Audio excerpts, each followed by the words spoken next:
안녕하세요. 오토기오 김정민입니다. 전기차 이야기하다 보면 테슬라야 이야기를 많이 하게 됩니다. 테슬라도 했는데 일론 머스크도 했는데 우리라고 왜 못해? 테슬라 뭐 역사가 있나? 테슬라 뭐 볼 게 있다고 뭐 이런 얘기를 합니다. 기업이나 인물에 대한 평가는 각 개인에 따라서 그들 마음이고 그들 자유죠. 거기에 대해서 왜 그렇게 생각하십니까? 제가 얘기할 수는 없겠습니다만 테슬라와 일론 머스크를 너무 가볍게 보시는 분들, 네, 그렇게 생각을 하시다가는 여러분들이 전기차의 흐름이나 시장 상황을 읽어내는데 상당히 곤욕을 치를 수 있습니다. 테슬라도 했는 데가 아니라 테슬라가 정말 엄청난 일을 해낸 거고 불가능한 일을 현실로 만들어낸 거고 그걸 일론 머스크라는 인물이 성취해낸 겁니다.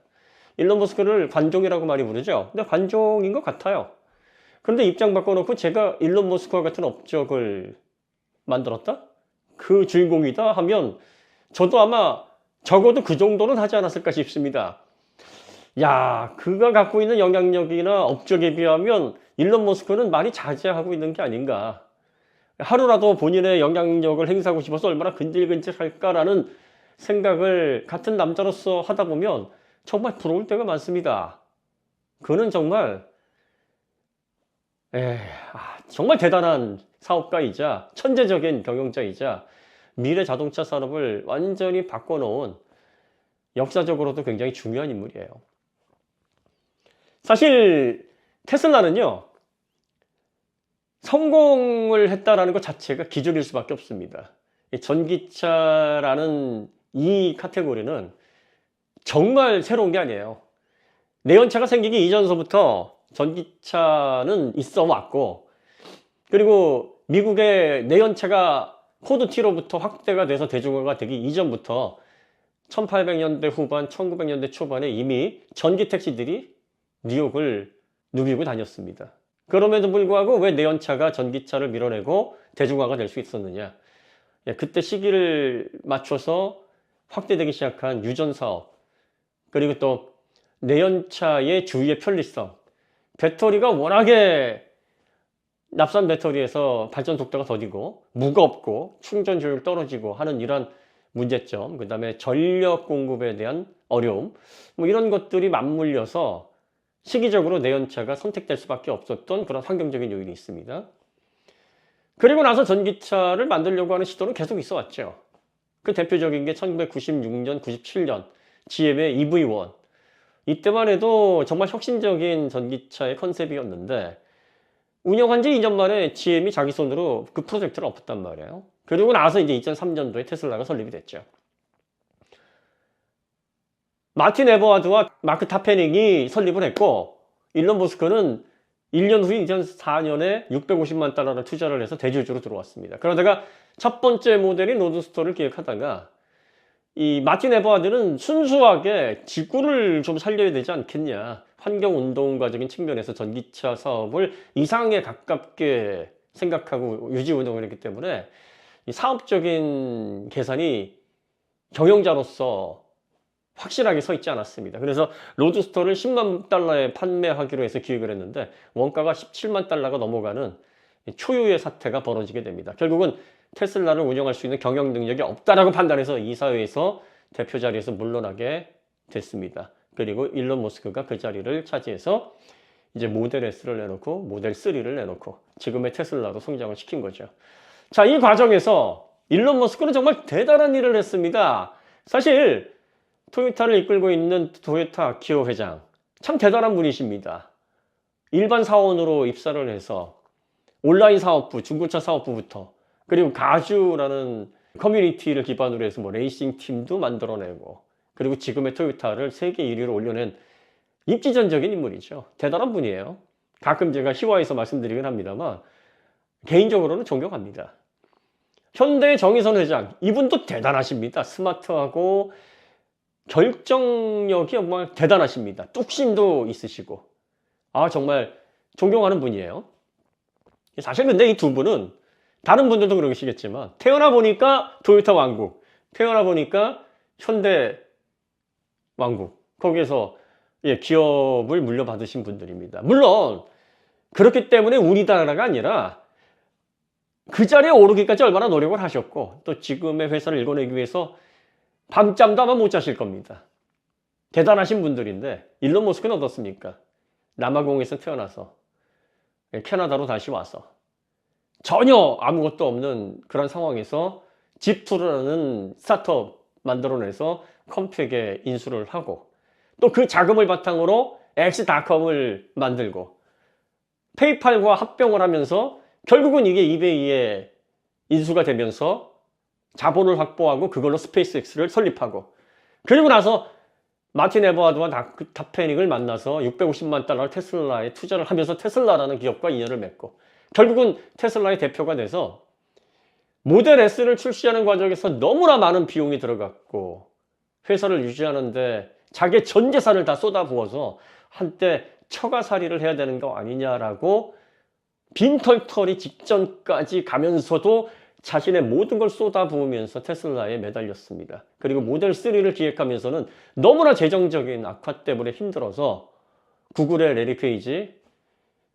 애플의 팀 쿡에 찾아가서 회사를 헐값에 인수를 해줄 것을 권고를 했는데 팀 쿡은 일론 머스크를 만나주지도 않았어요. 이런 수모를 다 겪고 이 자리까지 왔습니다. 2018년까지 버티고 버텨서 주가가 갑작스럽게 상승을 하면서 지금의 테슬라 왕국이 설립이 된 겁니다.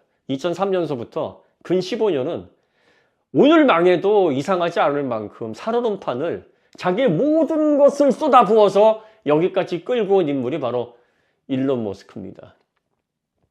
모든 걸 다 자기 손으로 이루었어요. 얼마나 대단합니까? 이런 CEO를 근래 우리가 스티브 잡스 이후에 처음 보는 것 같아요. 그러니까 그가 이루어온 업적과 그가 앞으로 미래 모빌리티 사업에 미치는 영향력, 바뀌는 환경, 그리고 테슬라라는 기업 이런 것들을 볼 때마다 아, 인생 2회차 한 번 더 있었으면 좋겠다. 나도 미국에서 정말 저런 열정과 그리고 미래를 위해서 나의 모든 것을 걸 수 있는 또 한 번의 인생 기회가 주어지게 된다면 그래봤자 뭐 전 별 볼 일 없었을 테지만 그럴 만큼 일론 머스크는 정말 부러움의 대상이고 경탄의 대상입니다. 그런데 여러분들이 그도 했는데 정말 황당하고 속 터지는 얘기가 바로 그겁니다. 이건 마치 왜 메시처럼 축구 못해 그도 그렇게 잘하는데 왜 김연아처럼 피겨스케이팅 그렇게 못해 김연아 선수 어떻게 잘하는데 우리도 그렇게 할 수 있어 라고 하는 얘기보다 더 황당한 얘기입니다. 그리고요 여러분들 잘 아시죠? 에디슨 모터스가 쌍용 인수한다고 했을 때 에디슨 모터스의 재정 상태라든지 아무리 봐도 계산이 안 나오잖아요. 사업은 전망이나 미래에 대한 큰 소리 그리고 의지 뭐 이런 것만 가지고 되는 게 아니라 자본으로 그리고 또 경험으로 그리고 또 미래에 대한 수익 관련된 그런 탄탄한 경영 이런 것들로 유지가 돼야 되는데 아무리 봐도 계산이 안 나옵니다. 그래서 저희가 아니 이건 뭐 문제가 많습니다. 이거 제대로 안 될 것 같습니다 라고 했고 많은 분들이 거기에 동의를 하셨어요. 그런데 정작 본인은 뭐라고 얘기를 했습니까? 그 본인이 들고 나온 말이 그거예요. 테슬라도 했는데 일론 머스크도 했는데 그 얘기 들으면서 황당하죠. 그 얘기 하신 분 지금 어떻게 됐습니까? 죗값 치르고 계시면서 반성 많이 하고 계십니까? 지금 중국 업체 관련해서도 얘기를 하면 그렇습니다. 레퍼런스가 없어요. 뭐 확인해 볼 수 없는 그런 검증된 결과들이 없습니다. 그러면 테슬라는요? 일론 머스크는요? 중국이 미국과 같이 기업하기가 투명한 곳입니까?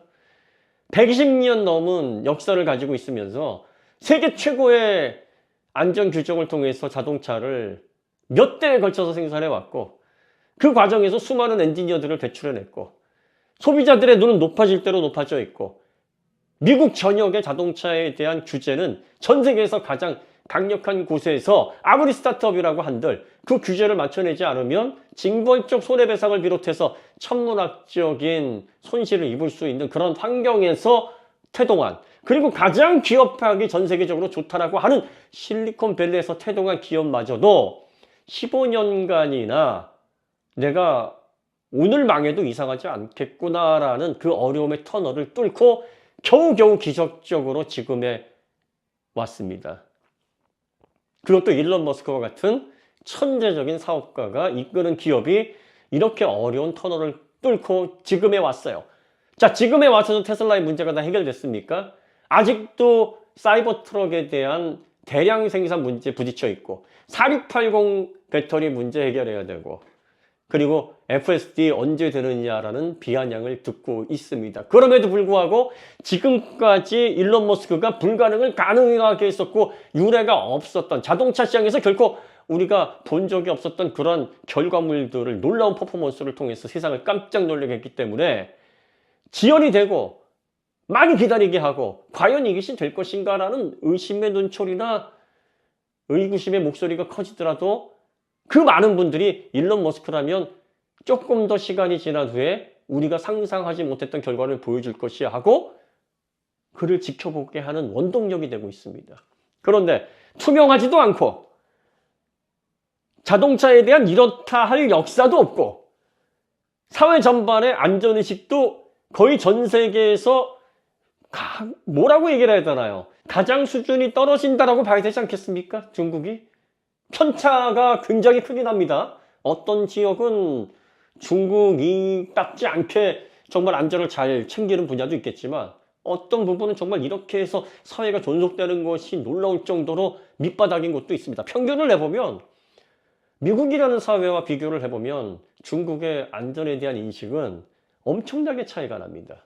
더군다나 국가가 나서서 굴기를 해주고 있고 일론 머스크와 같이 자기의 모든 인생을 걸고 오늘 망해도 이상할 것이 없다라고 자기가 걸 수 있는 모든 것들을 기업에 걸어서 승부를 걸고 있는 경영자조차도 없는데 테슬라도 했는데 중국 기업이라고 못할까요? 라고 어떻게 이렇게 말도 안 되고 황당한 얘기를 할 수 있느냐.